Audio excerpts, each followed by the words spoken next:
नमस्कार दोस्तों, आप सब कैसे हैं। मैं आशा करता हूँ आप सब मस्त होंगे, ज़बरदस्त होंगे। तो दोस्तों, मैं अभी कुछ वीडियो आप सभी के लिए लेकर आया था जो ब्रह्मांड से संबंधित थे। तो मैं आशा करता हूँ आप सब ने देख लिया होगा। तो उसी से संबंधित कुछ क्वेश्चन, इम्पोर्टेंट क्वेश्चन फिर लेकर आया हूँ मैं, जो हमारे एसएससी यूपी ट्रिपल एससी में पूछे गए सभी प्रश्न हैं और महत्वपूर्ण प्रश्न हैं। तो इसको हम बढ़िया, आप जो है क्या कहते हैं, पेन ले लीजिए, आप कॉपी ले लीजिए, अच्छे से बैठ के हम इसको बोलते भी चलेंगे, आप लोग लिखते भी चलिएगा। हम उस क्वेश्चन बोलेंगे, आप लोग आंसर कर लीजिएगा, और इसके बारे में कुछ थोड़ा बहुत डिटेल भी बताएंगे, उसको भी आप लोग लिख लीजिएगा। तो अगर आप सब हमारे चैनल पर नए हैं तो हमारे चैनल को लाइक, सब्सक्राइब, शेयर करना ना भूलें, ताकि आपके दोस्तों तक पहुंच जाए, और बेल आइकन को भी दबा लीजिए, ताकि हम अगली वीडियो अपलोड करें तो आप सबके पास जल्द से जल्द पहुंच जाए। तो हमारे चैनल का नाम है एडीएस गुरुकुल चैनल। आपको हमारे पीडीएफ में ही दिख रहा होगा, देखिए ये लिखा है एडीएस गुरुकुल। इसी को आप लोग टाइप करके ज्वाइन कर लीजिए। ठीक बच्चों, चलिए तो आज का सेशन हम स्टार्ट करते हैं। किस ग्रह को संध्या तारा के नाम से जाना जाता है? किस ग्रह को संध्या तारा के नाम से जाना जाता है? संध्या मतलब शाम का तारा, इसी को हम भोर का भी तारा कहते हैं। संध्या तारा को ही हम भोर का तारा भी कहते हैं। ऑप्शन है मेरा, पहला ऑप्शन मंगल, दूसरा ऑप्शन बुध, तीसरा ऑप्शन शुक्र, चौथा बृहस्पति। तो इसमें राइट आंसर क्या होगा बच्चों? इसमें हमारा राइट आंसर, अभी इस क्वेश्चन को जो हम आज आपके सामने लेकर आए, हमने पिछली वीडियो में इस क्वेश्चन को छोड़ा था आप सभी के लिए। तो कितने बच्चों का इसमें राइट आंसर आ गया था? तो इसका राइट आंसर जो था वो था शुक्र। इसी को हम भोर का तारा भी कहते हैं और संध्या का तारा भी कहते हैं।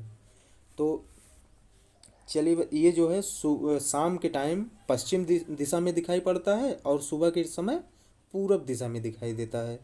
ये सूर्य व चंद्रमा के बाद सबसे ज़्यादा चमकीला ग्रह माना जाता है। सूर्य और चंद्रमा के बाद सबसे अधिक चमकीला ग्रह ये होता है, ये हमारा शुक्र ग्रह।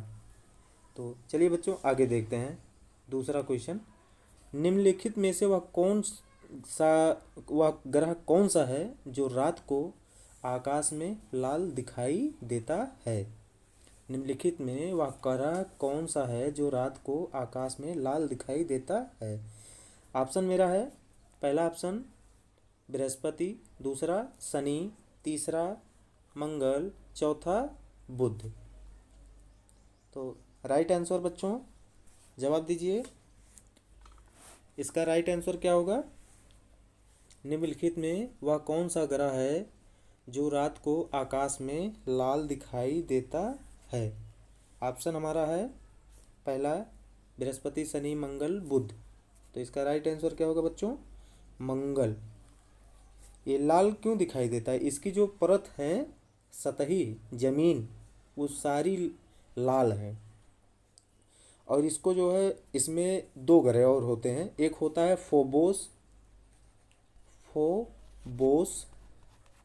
और दूसरा ग्रह इसमें होता है डीमोस। क्या बच्चों? डीमोस। पहला है फोबोस, दूसरा है डीमोस, जो मंगल ग्रह के दो उपग्रह हैं। जो मंगल ग्रह के दो उपग्रह हैं।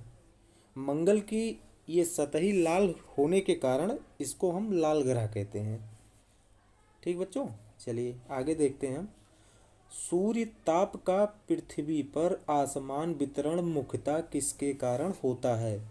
हमारा पहला ऑप्शन है पृथ्वी की गोलाकार आकृति, भूमि एवं जल का वितरण, हवाओं की दिशा, दाब पट्टियाँ। तो इसका राइट आंसर बताइए बच्चों, जल्दी जल्दी।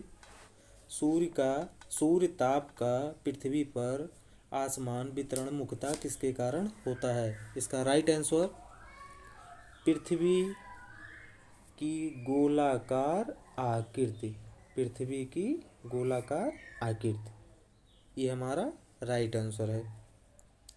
पृथ्वी का गोलाकार आकरण गोलाकार आकृति जो है, ये पृथ्वी हमारी जो घूमती है 23 सही 1/2 अक्षांश जिस पर ये झुकी हुई एक पर्याप्त कारण है हमारा। तो चलिए बच्चों देखते हैं हमारी पृथ्वी कितने अक्षांश पर झुकी है। 23 सही 1/2 अक्षांश पर ये हमारी पृथ्वी झुकी हुई है। चलिए देखिए वही क्वेश्चन फिर आ गया।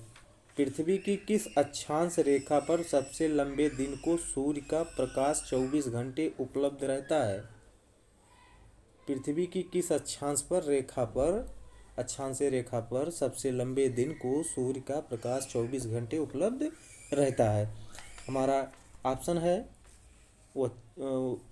49 अंशांश, 49 और 66, 1.2 और नहीं बच्चों गलत हो गया, 66 सही 1/2 अक्षांश, 63 अक्षांश, 23 सही 1/2 अक्षांश। तो ये हमारा राइट आंसर क्या है? 23 सही 1/2 अक्षांश। इस पे जो है 21 जून को उत्तरी गोलार्ध में, इस पे 21 जून को उत्तरी गोलार्ध में दिन की लंबाई सबसे अधिक होती है। इस दिन 21 जून को, किस दिन? 21 जून को इस अक्षांश पर 21 जून को उत्तरी गोलार्ध में दिन की लंबाई सबसे अधिक होती है, जहाँ 23 सही 1/2 अक्षांश पर सबसे अधिक सूर्य का प्रकाश पड़ता है। ग्रीष्म इस तो ये जो क्या कहते हैं, दिन में सबसे लंबा किस दिन जो है होता है सबसे लंबा दिन? जब सूर्य कर्क रेखा पर लंबवत चमकता है, जब सूर्य कर्क रेखा पर लंबवत चमकता है, इस स्थिति में ग्रीष्म अयनांत कहते हैं। इस स्थिति को ग्रीष्म अयनांत कहते हैं। अयनांत क्या बच्चों? ग्रीष्म अयनांत। बच्चों इस समय थोड़ा हमारा कलम जो है अच्छे से चल नहीं रहा है, तो चलिए बच्चों आगे देखते हैं।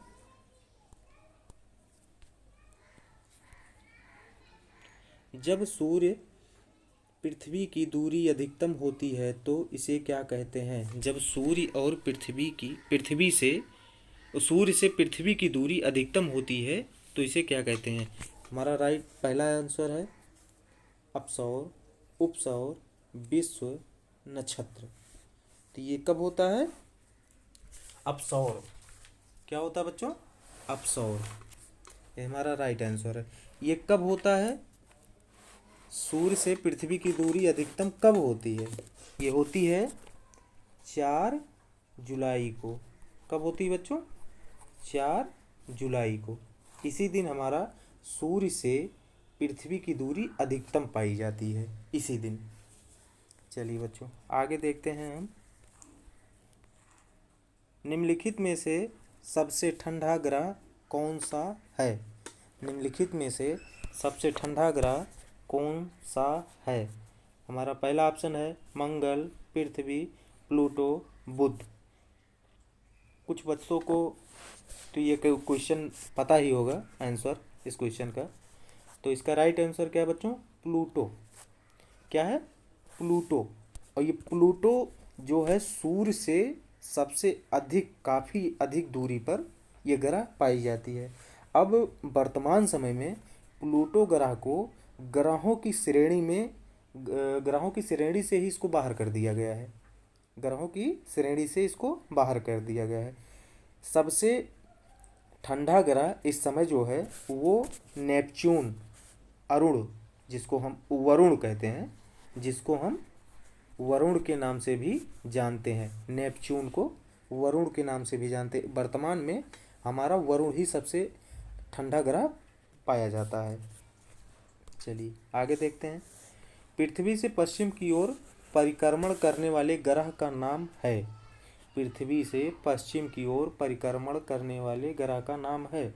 हमारा पहला आंसर ऑप्शन है Budh, Uranus, Arun, Neptune, Pluto. Neptune का भी हमने क्या नाम बताया? वरुण। इसको हम किस नाम से जानते हैं? वरुण। और प्लूटो को हमारे ग्रह की श्रेणी में रखा गया है कि नहीं रखा गया? प्लूटो को हमारे ग्रह की श्रेणी से बाहर कर दिया गया है। तो इसका राइट आंसर क्या होगा बच्चों?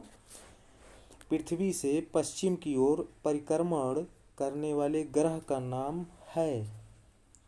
मेरा राइट आंसर क्या है बच्चों? अरुण, यूरेनस। यूरेनस यूरेनस आकार में, थोड़ा इसके बारे में हम डिटेल समझ लेते हैं। यूरेनस अरुण ग्रह जो है ये आकार में तीसरा सबसे बड़ा ग्रह है। क्या बच्चों? यूरेनस जो है आकार में तीसरा सबसे बड़ा ग्रह है। यहाँ पर सूर्योदय जब होता है तो पश्चिम की ओर होता है। सूर्योदय जैसे हमारे भारत देश में हुआ है, जैसे पूरब से सूर्योदय होता है, वैसे अरुण ग्रह पर सूर्य पश्चिम की ओर से उदय होता है, पूरब की ओर अस्त होता है। पूरब की ओर अस्त होता है जिसको हम सूर्यास्त कहते हैं। यह धुरी सूर्य की ओर इतना झुका हुआ है, ये जो है सूर्य की ओर इतना झुका हुआ है जैसे ये मानो लेटा सा दिखाई देता है। इसलिए इसको लेटा हुआ ग्रह कहते हैं। इसको लेटा हुआ ग्रह भी कहते हैं। अगर पूछ लिया जाए क्वेश्चन में कि लेटा हुआ ग्रह किसे कहते हैं, तो आप लोग किसका आंसर देंगे? अरुण ग्रह को। लेटा हुआ ग्रह इसको कहते हैं, अरुण ग्रह को। और ये जो है इसके जो है 27 प्रमुख हैं, जिनमें एरियल, मिरांडा प्रमुख हैं। इसके 27 उपग्रह हैं और उनमें से एरियल, मिरांडा प्रमुख ग्रह हैं। और दो ऐसे ग्रह हैं जैसे यूरेनस हो गया, शुक्र हो गया, ये यहाँ पर पूरब से पश्चिम की ओर परिक्रमण करते हैं। ये जो है शुक्र, यूरेनस पूरब से पश्चिम की ओर ग्रह क्या कहते हैं, परिक्रमण करते हैं। यहाँ पर 11 घंटे का दिन होता है। इस ग्रह पर 11 घंटे का दिन होता है, अरुण ग्रह पर। चलिए बच्चों आगे देखते हैं। उस आकाश गंगा का नाम क्या है जिसमें पृथ्वी एक ग्रह है? एंड्रोमेडा, उर्सा मेजर, अर्सा माइनर, दुग्ध मेघला। इसका राइट आंसर क्या बच्चों? दुग्ध मेघला। इसका राइट आंसर क्या है? दुग्ध मेघला। ये आकाशगंगा का नाम दुग्ध मेघला का है, जिसमें पृथ्वी एक ग्रह है। और मंदाकिनी का 80% भाग इस पर सर्पिलाकार होता है। इस पे जो है 80% भाग 80% भाग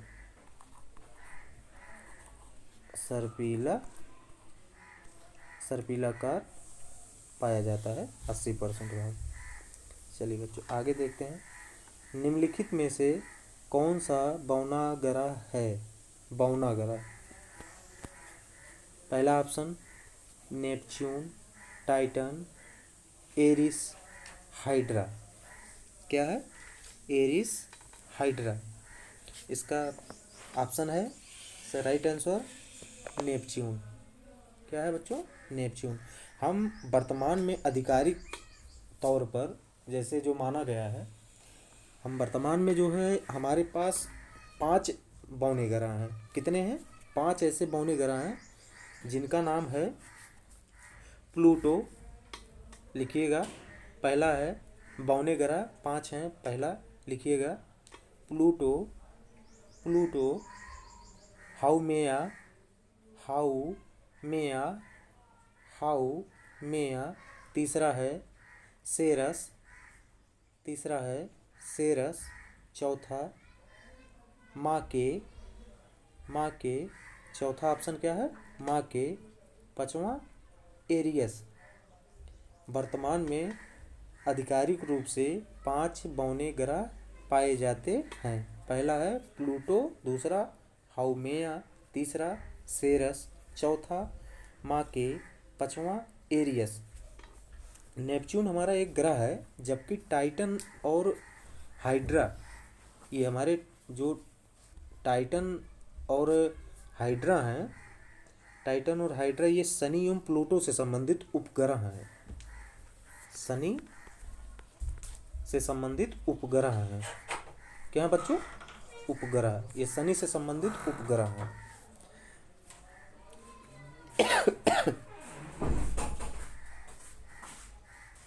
तो ऑप्शन इसका क्या हुआ, कौन सा बौना ग्रह है, इसका राइट आंसर है नेपच्यून। चलिए आगे देखते हैं। सूर्य ग्रहण कब होता है। हमारा पहला ऑप्शन है जब सूर्य चंद्रमा और पृथ्वी के बीच होता है। दूसरा ऑप्शन जब पृथ्वी सूर्य और चंद्रमा के बीच होता है। जब चंद्रमा सूर्य और पृथ्वी के बीच होता है। जब चंद्रमा सूर्य और पृथ्वी को जोड़ने वाली रेखा पर नहीं होती है। सूर्य ग्रहण कब होता है। कुछ बच्चों को भाई ये क्वेश्चन पता ही होगा, लेकिन फिर भी ये सारे क्वेश्चन मैंने जितने भी यहाँ पे डाले हैं बच्चों, ये सारे क्वेश्चन यूपी SSC, कहीं CGL में आया है, कहीं CHSL में आया है, कहीं फर्स्ट पेपर में आया है, कहीं सेकंड पेपर में आया है। तो ये कहीं ना कहीं हर एग्ज़ाम में ये सब क्वेश्चन आए हैं। जितने भी मैं क्वेश्चन आप सभी के लिए ले आया हूँ, ये आप सभी के लिए ये MCQ बैच मैं चला रहा हूँ। तो आप सब लाइक शेयर ज़रूर करो दोस्तों, ताकि आपके भाई बहनों तक पहुँच जाए और हर किसी को अच्छे से ये सारे क्वेश्चन प्रोवाइड हो सके। तो इसका राइट आंसर क्या है बच्चों, सूर्य ग्रहण कब होता है। सूर्य ग्रहण हमारा जब चंद्रमा सूर्य और पृथ्वी के बीच होता है। कौन सा ऑप्शन है, जब चंद्रमा सूर्य और पृथ्वी के बीच होता है। क्या है। चलिए बच्चों आगे चलते हैं, देखते हैं और क्या है क्वेश्चन। समुद्र में बृहद ज्वार कब उठता है। समुद्र में बृहद ज्वार कब उठता है। केवल अमावस्या के दिन, केवल अमावस्या के दिन, पूर्णिमा तथा अमावस्या के दिन, केवल पूर्णिमा के दिन, उस दिन जब चंद्रमा की स्थिति प्रथम चतुर्थांश पर हो। उस दिन जब चंद्रमा की स्थिति प्रथम चतुर्थांश पर हो। इसका राइट आंसर क्या होगा, इसका राइट आंसर क्या होगा बच्चों, पूर्णिमा तथा अमावस्या के दिन होता है। क्या, बृहद ज्वार कब उठता है, उसी दिन पूर्णिमा तथा अमावस्या के दिन ये उठता है। और ये जो है 24 घंटे में 2 बार उठता है। बृहद ज्वार 24 घंटे में 2 बार उठता है। तो चलिए बच्चों आगे देखते हैं।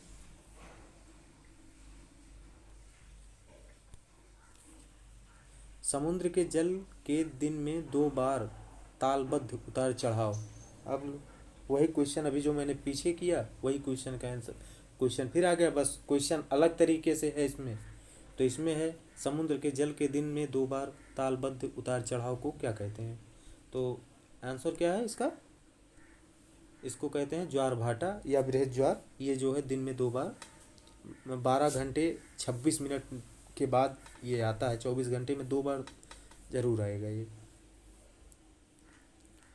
चलिए आगे देखते हैं बच्चों।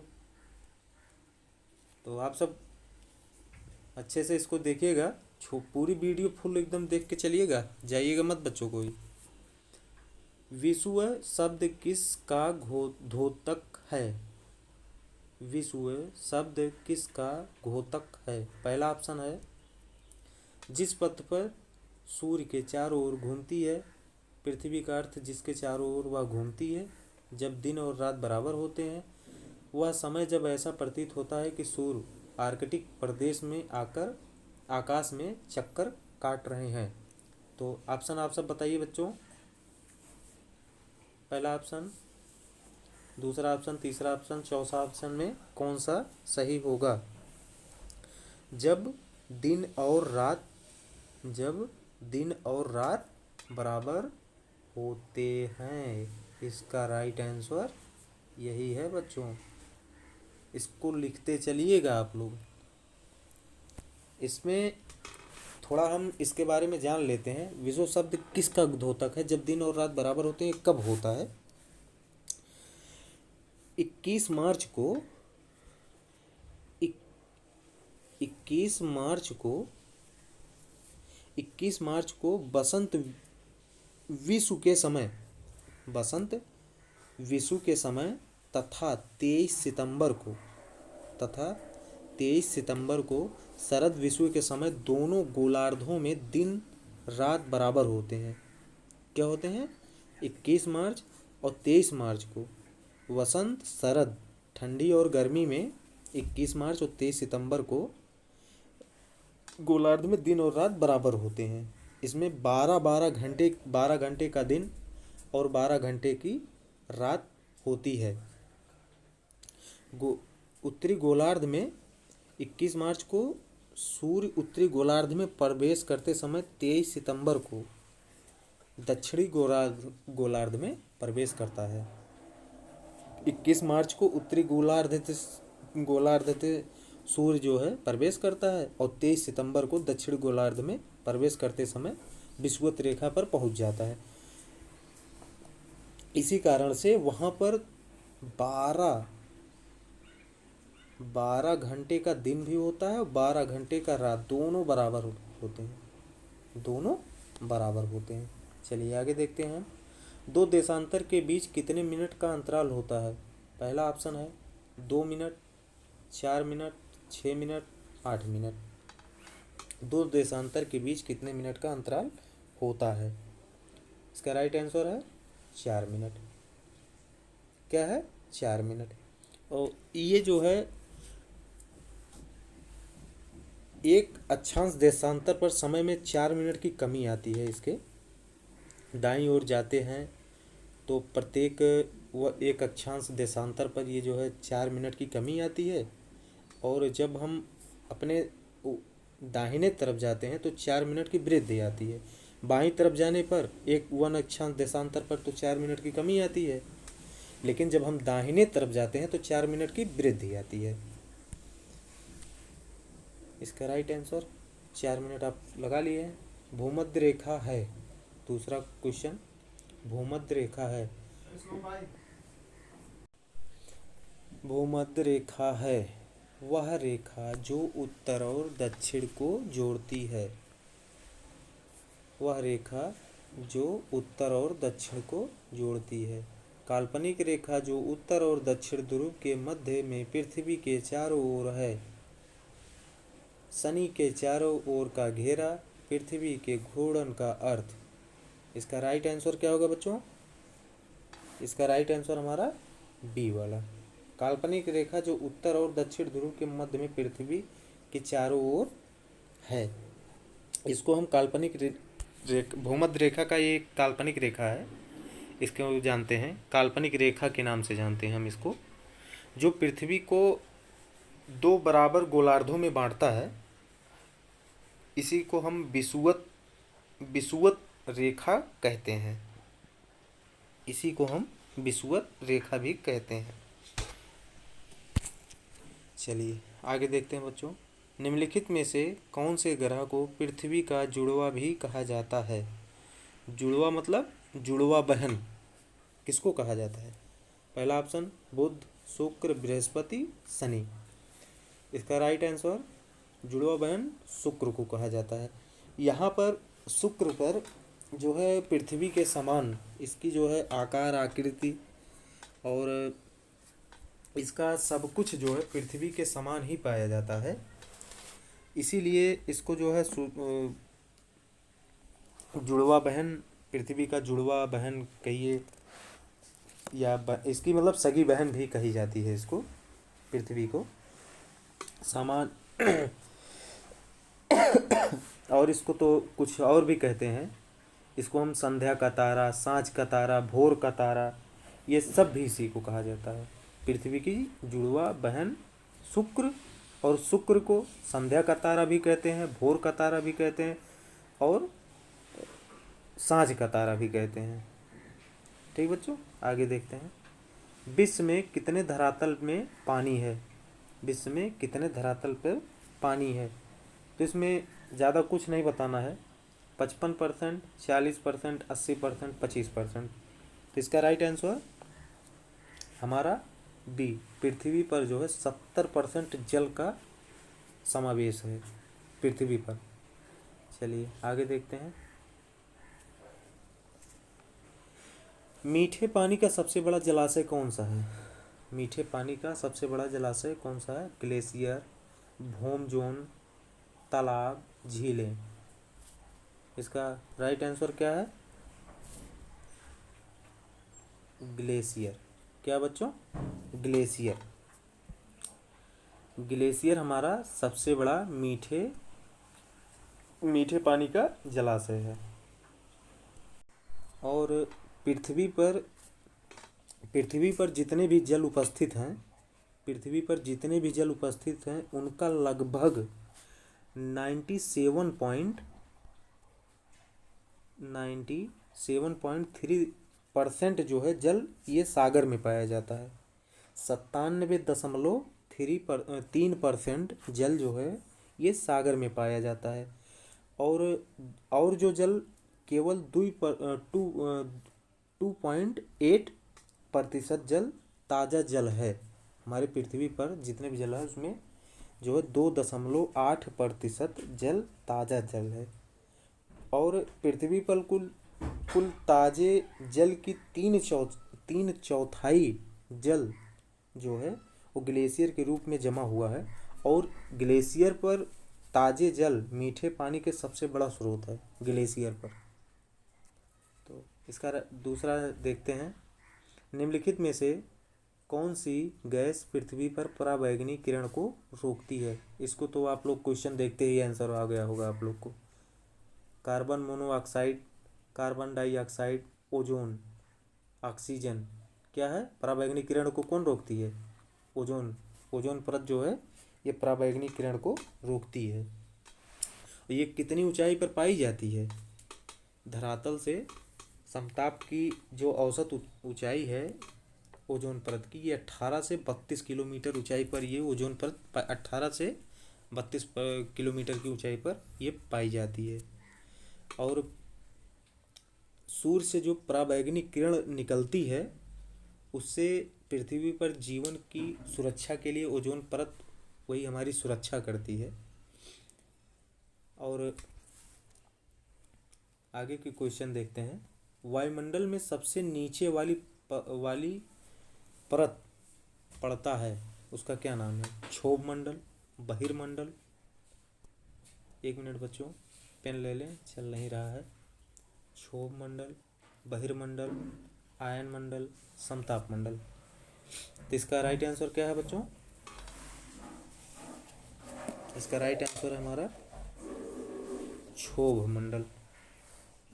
इसकी औसत ऊंचाई कितनी है? इसकी औसत ऊंचाई कितनी है?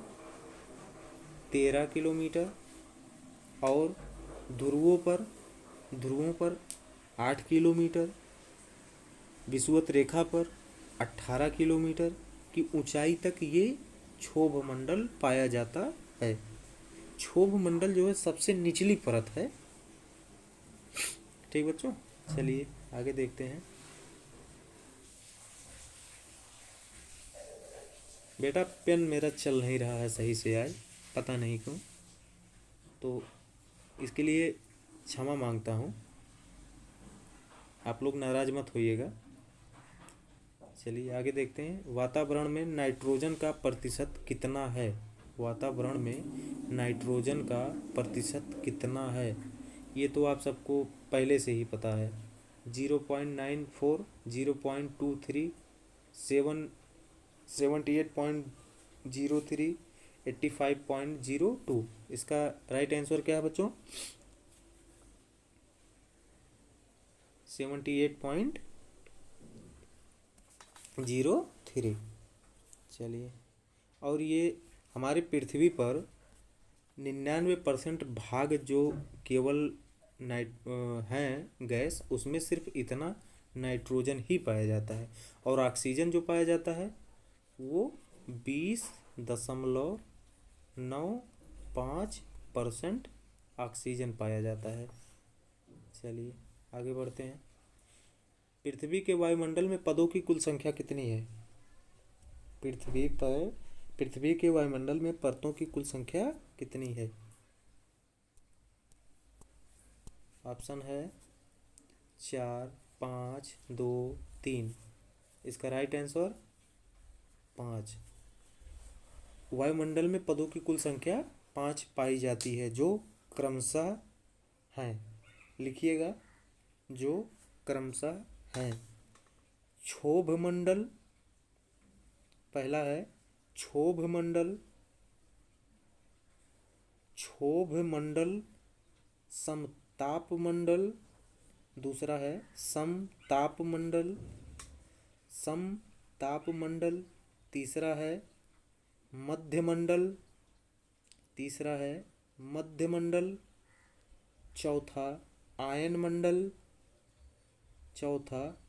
मंडल, और पांचवा जो है बाह्य मंडल है। एक बार फिर से सुन लो बच्चों। पृथ्वी के वायुमंडल को 5 भागों में विभाजित किया जाता है। पहला है क्षोभ मंडल, दूसरा समताप मंडल, तीसरा मध्य मंडल, चौथा आयन मंडल और बाह्य मंडल। ये 5 जो है वायुमंडल में पदों की कुल संख्या पाई जाती है। तो ठीक बच्चों, चलिए आगे देखते हैं। पृथ्वी के वायुमंडल में कितनी ऊंचाई तक गैसों का आवरण है? पृथ्वी के वायुमंडल में कितनी ऊंचाई तक गैसों का आवरण है? Option 100 kilometre, 150 kilometre, 200, 300। तो इसका राइट आंसर क्या है बच्चों? जवाब जल्दी आना चाहिए। इसका राइट आंसर है 200 किलोमीटर। 200 किलोमीटर तक गैसों का आवरण पाया जाता है वायुमंडल में। 200 किलोमीटर तक हम जीवन यापन अपना कर सकते हैं, लेकिन उससे ऊपर जाएंगे तो जीवन में दिक्कत हो जाएगी, ऑक्सीजन नहीं मिलेगा सही से में, तो जीवन यापन नहीं हो पाएगा 200 किलोमीटर के ऊपर जाने के बाद। और यह आवरण विभिन्न परतों में मिलता है, जैसे हमारा क्षोभ मंडल हुआ, समताप मंडल हुआ, मध्य मंडल एवं आयन मंडल में विभाजित किया गया है इसको। ये 5 मंडलों में इसको विभाजित किया गया है। तो चलिए बच्चों आगे देखते हैं। और क्वेश्चन है, ओजोन परत कहाँ पाई जाती है? ओजोन परत कहाँ पाई जाती है? आयन मंडल, क्षोभ मंडल, समताप मंडल, बहिर्मंडल। ओजोन परत कहाँ पाई जाती है? ओजोन परत कहाँ पाई जाती है?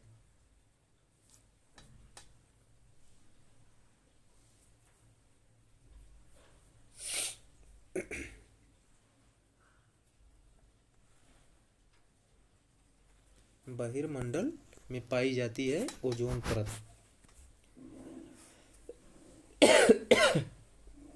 चलिए आगे देखते हैं। सॉरी बच्चों, ये बहिर्मंडल नहीं होगा, ये समताप मंडल होगा। ओजोन परत कहाँ पाई जाती है? समताप मंडल पर। अभी हम आप सबको बताए थे वायुमंडल में 5 परत में विभाजन किया गया हमारा, जैसे क्षोभ मंडल, समताप मंडल, मध्य मंडल, आयन मंडल, वायुमंडल। लेकिन ओजोन परत जो है हमारा, ये समताप मंडल पर पाया जाता है। कहाँ पे? समताप मंडल में। आगे देखते हैं। पृथ्वी शिखर सम्मेलन किसके द्वारा आयोजित किया गया था? पृथ्वी शिखर सम्मेलन किसके द्वारा आयोजित किया गया था? इसका राइट पहला ऑप्शन है UNESCO B, UNICEF, WHO, UNICEF. कौन थे ये? कहाँ पे ये जो है आयोजित किया गया था? ये ऑप्शन मेरा यूनिसेड। ये संयुक्त राष्ट्र सम्मेलन यूनिसेड के द्वारा किया गया था इसको। जो पृथ्वी शिखर सम्मेलन में इसमें जो है पर्यावरण एवं विरासत के लिए संयुक्त राष्ट्र सम्मेलन का आयोजित किया गया था। ये 1992 में ये किया गया था। ये कहाँ पे किया गया था? ब्राज़ील के रियो डी जे रियो एक मिनट बच्चों, एक मिनट लिख रहे हैं, लिखिएगा। रियो डी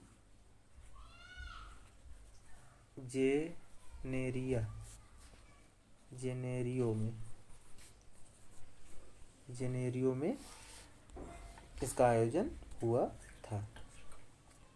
चलिए आगे देखते हैं। मैग्नेटिक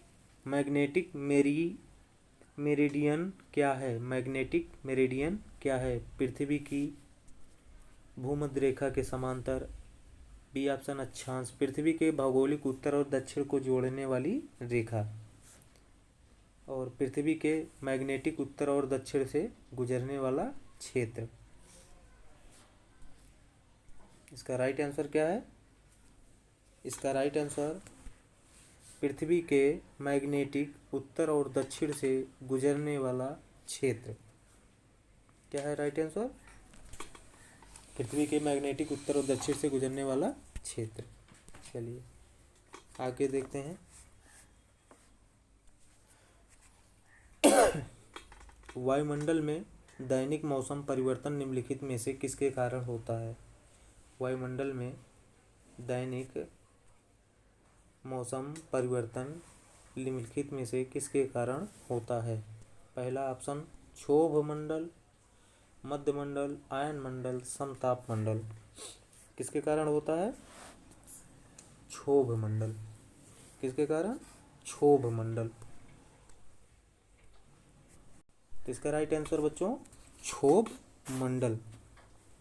ये क्षोभ मंडल की ऊंचाई जो है ध्रुवों पर 8 किलोमीटर और विषुवत रेखा पर 18 किलोमीटर पाई जाती है। यहाँ तापमान ऊंचाई के हिसाब से 6 से लेकर 5 डिग्री अंश तक घटाया जाता है, डिग्री सेल्सियस तक इसको घटाया जाता है, जिससे इसका सामान्य ताप पतन दर होता है।